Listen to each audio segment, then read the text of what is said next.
जीवन के सत्य और आध्यात्मिकता की अनमोल सीख। जीवन एक यात्रा है जिसमें हर व्यक्ति को सत्य की खोज करनी होती है। कुछ सत्य ऐसे होते हैं जो हमें हमारे अनुभव से स्पष्ट होते हैं, लेकिन कुछ को समझने के लिए हमें गहराई से मनन करना पड़ता है। आज हम जिन 6 मूलभूत जीवन शिक्षाओं पर चर्चा करेंगे वो हमें बाइबल के दृष्टिकोण से जीवन की वास्तविकता को समझने में मदद करेंगी। यदि हम इन सिद्धांतों को अपने जीवन में अपनाते हैं तो आध्यात्मिक विकास के साथ साथ सांसारिक जीवन में भी संतोष और शांति प्राप्त कर सकते हैं। पहला, अवश्य है मरण। इब्रानियों 9:27 में कहा गया है, और जैसे मनुष्यों के लिए एक बार मरना और उसके बाद न्याय होना नियुक्त है। मृत्यु एक अपरिहार्य सत्य है। हर जीव जो इस धरती पर जन्म लेता है उसे एक दिन इस संसार को छोड़ना ही पड़ता है, लेकिन बाइबल हमें सिखाती है कि मृत्यु अंत नहीं, यह एक नया आरंभ है। मृत्यु के बाद न्याय होगा और हमारे कर्मों के अनुसार हमारा अनंत भविष्य निर्धारित होगा। इसलिए हमें ऐसा जीवन जीना चाहिए जो परमेश्वर की दृष्टि में स्वीकार्य हो। जब हम मृत्यु को जीवन की एक सच्चाई के रूप में स्वीकार कर लेते हैं तो हम डर और चिंता से मुक्त हो जाते हैं। मृत्यु का भय हमें सच्चे आनंद से वंचित कर सकता है, लेकिन यदि हम इसे जीवन में एक स्वाभाविक चरण के रूप में स्वीकार करें तो हमें शांति मिलेगी। मृत्यु को लेकर चिंतित रहने की बजाय हमें अपने हर क्षण को सार्थक बनाने की चेष्टा करनी चाहिए।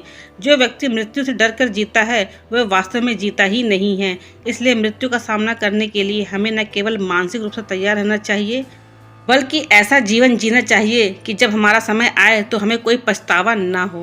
दूसरा, साथ कुछ नहीं जाता। पहला तीमुथियुस 6 उसका 7, क्योंकि हम जगत में न कुछ लाए हैं और न कुछ यहाँ से ले जा सकते हैं। मनुष्य जीवन भर संपत्ति, वैभव और संसारिक सुखों के पीछे भागता रहता है, लेकिन अंततः उसे यह समझ में आता है कि वह अपने साथ कुछ भी नहीं ले जा सकता। जो कुछ भी हमने इस संसार में अर्जित किया है, जैसे धन, मान, सम्मान, संपत्ति, वह सब यहीं रह जाता है। इसलिए बाइबल हमें सिखाती है कि हमें संसारिक चीजों से अधिक स्वर्गीय खजाने को संचित करने पर ध्यान देना चाहिए। मत्ती 6:19 से 20 कहता है, अपने लिए पृथ्वी पर धन इकट्ठा न करो, परंतु अपने लिए स्वर्ग में धन एकत्र करो। जो चीज़ हमारे साथ जाती है वह है हमारे कर्म और हमारी अच्छाइयाँ। यदि हमने किसी की मदद की है, किसी का भला किया है, तो यही हमारे जीवन की असली पूंजी है। इसलिए हमें यह समझना होगा कि असली खुशी भौतिक वस्तुओं में नहीं बल्कि अच्छे कार्यों में है। यह जानकर भी यदि हम अपनी सारी ऊर्जा केवल सांसारिक संपत्ति इकट्ठा करने में लगाते हैं तो यह हमारी सबसे बड़ी भूल रहेगी। तीसरा, जो करेगा वो भरेगा। गलतियों 6:7, जो कुछ मनुष्य बोता है वही वह काटेगा।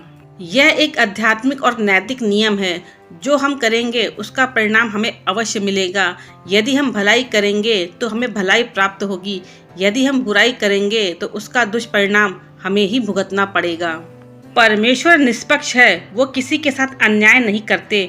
उनका नियम सरल है, जैसा कर्म करोगे वैसा ही फल मिलेगा। इसलिए हमें हर कार्य सोच समझकर करना चाहिए।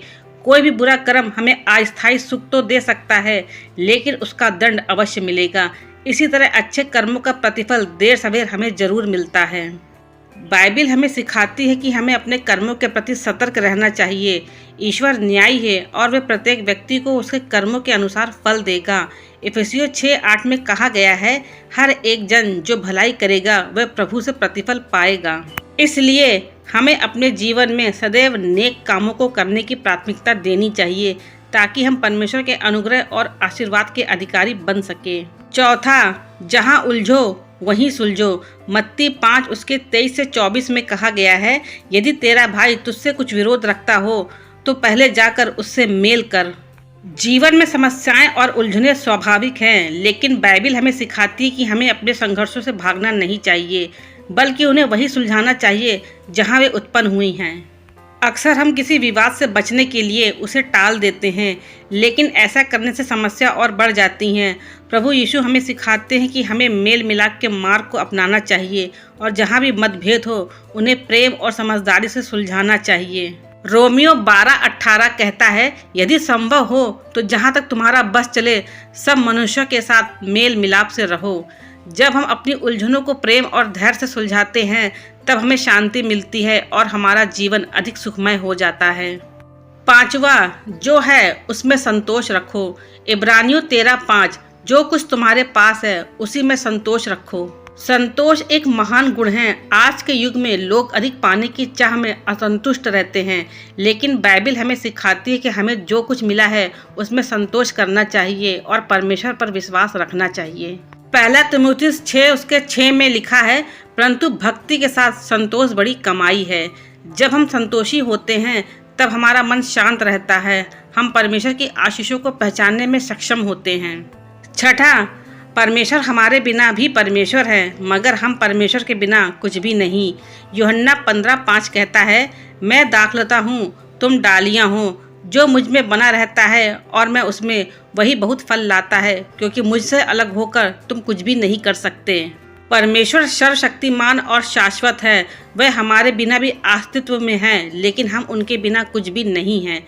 यह सत्य हमें नम्रता और भक्ति की ओर ले जाता है।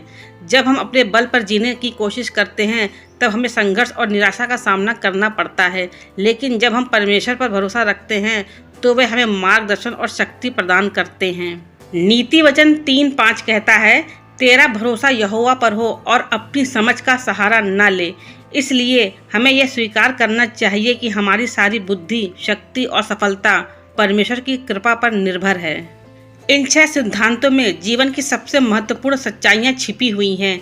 यदि हम इन्हें अपने जीवन में उतारते हैं तो हमारा जीवन संतोषप्रद, सफलता और परमेश्वर के निकट होगा। मृत्यु से डरे नहीं, बल्कि अच्छे कार्यों द्वारा अपने अनंत जीवन की तैयारी करें। संसारिक चीज़ों के पीछे न भागे, बल्कि स्वर्गीय खजाने संचित करें। जो कर्म करेंगे वही फल मिलेगा, इसलिए सदा भलाई करें। समस्याओं से भागे नहीं, बल्कि उन्हें सुलझाने का प्रयास करें। जो कुछ परमेश्वर ने दिया है उसमें संतोष करें। अपने जीवन को पूरी तरह परमेश्वर पर निर्भर करें, क्योंकि उसी में हमारी असली शक्ति है।